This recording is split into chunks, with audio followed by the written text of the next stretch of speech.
ये बात तो हम सब जानते हैं कि एल्बर्ट आइंस्टाइन हिस्ट्री का सबसे बड़ा जीनियस था। इतना जीनियस कि वो अकेला ही हजारों साइंटिस्ट से ज्यादा दिमाग लड़ा सकता था।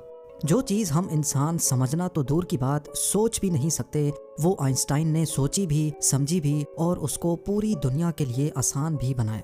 एल्बर्ट आइंस्टाइन एक फिजिसिस्ट थे जिन्होंने थ्योरी ऑफ रिलेटिविटी, E=mc² और फोटो इलेक्ट्रिक इफेक्ट के लॉज बनाकर पूरी दुनिया को हैरान और परेशान छोड़ दिया था और इसकी वजह से ही इनको नोबेल प्राइज से भी नवाजा गया।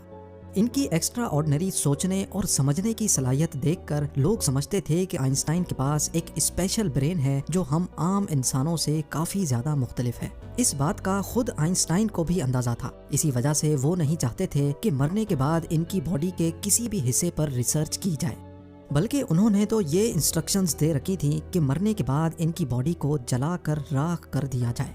लेकिन फिर वही हुआ जिसका आइंस्टाइन को डर था। 18 अप्रैल 1955 को प्रिंसटन हॉस्पिटल में जब आइंस्टाइन का इंतकाल हुआ तो ऑटोप्सी के लिए यानी मौत की वजह जानने के लिए जो डॉक्टर आया उसने चुपके से आइंस्टाइन का ब्रेन निकाल लिया, क्योंकि उसको ये जानने की क्यूरियोसिटी थी कि दुनिया के सबसे बड़े जीनियस के ब्रेन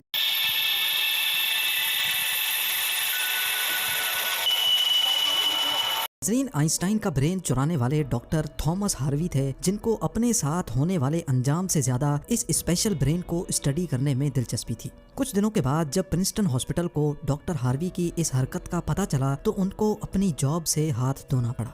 लेकिन डॉक्टर हार्वी आइंस्टाइन के बेटे हंस अल्बर्ट से जैसे तैसे करके ये परमिशन लेने में कामयाब हो गए कि वो उसके बाप के स्पेशल ब्रेन के अंदर छुपे राजों से पर्दा उठाकर उसको दुनिया के सामने लाना चाहते हैं। इस दिन के बाद से शुरू हुआ इस ब्रेन का एक लंबा तरीन सफर।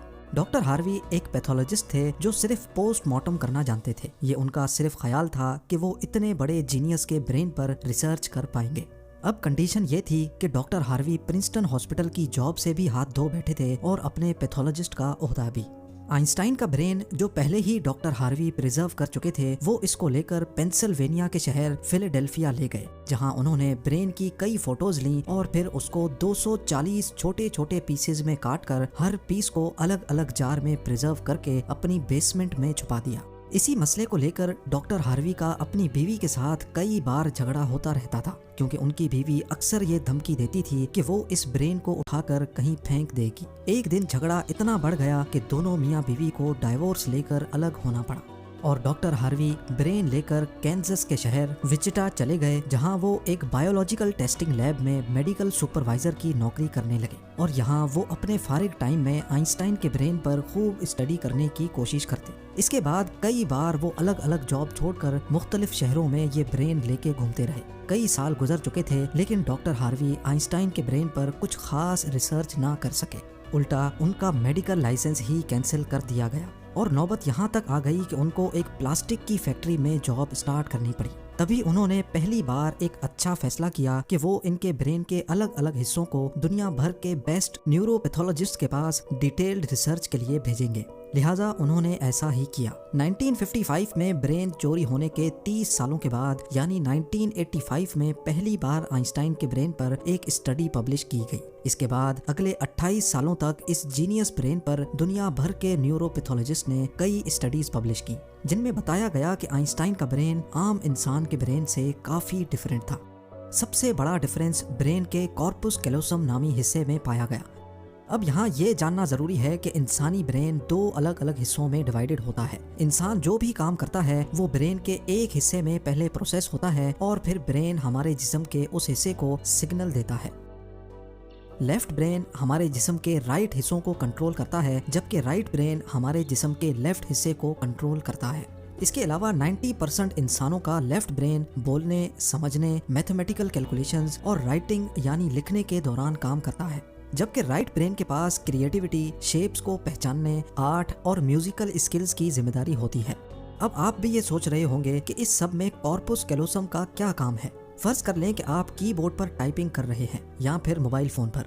इस दौरान हमारे दोनों हाथ टाइपिंग करने में बिजी हैं। कुछ अल्फाबेट्स हमारा सीधा हाथ टाइप कर रहा है तो कुछ उल्टा हाथ। टाइपिंग के दौरान आपके लेफ्ट हैंड से एक मिस्टेक हुई तो आपने फौरन अपना राइट हैंड इस्तेमाल करके उस मिस्टेक को इरेज किया।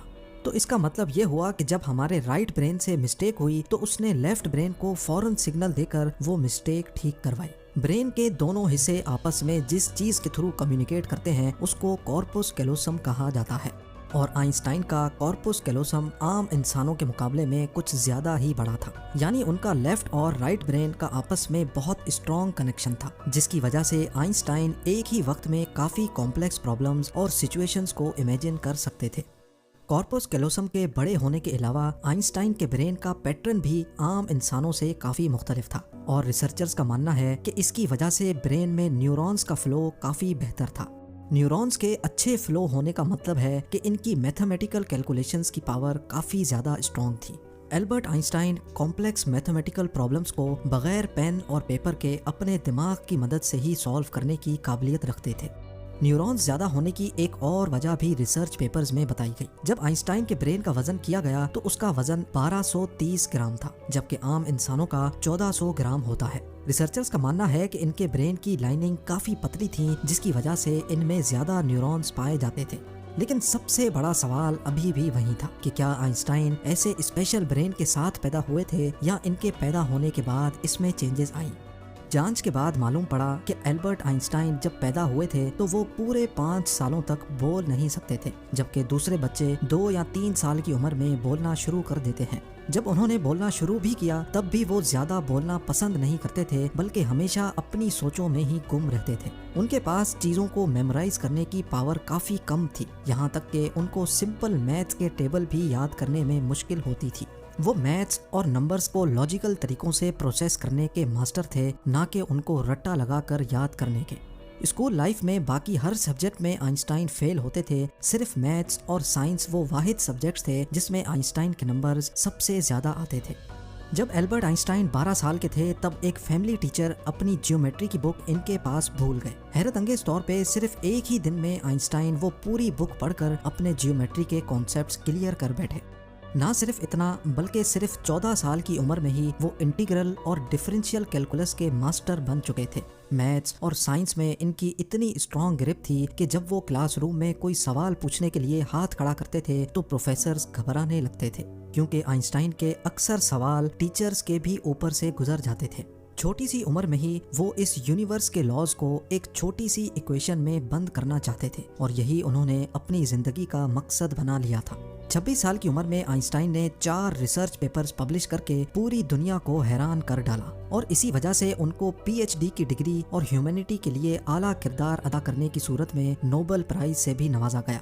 इसका अंदाजा आप सिर्फ इस बात से लगा लें कि आज भी आइंस्टाइन की उन थीसिस के बिना साइंस बिल्कुल अधूरी है।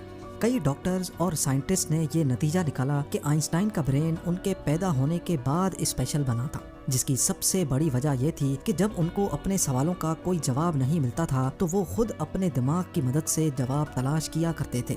छोटी उम्र में ही ऐसा करने से इनका ब्रेन उसी हिसाब से डेवलप होता गया।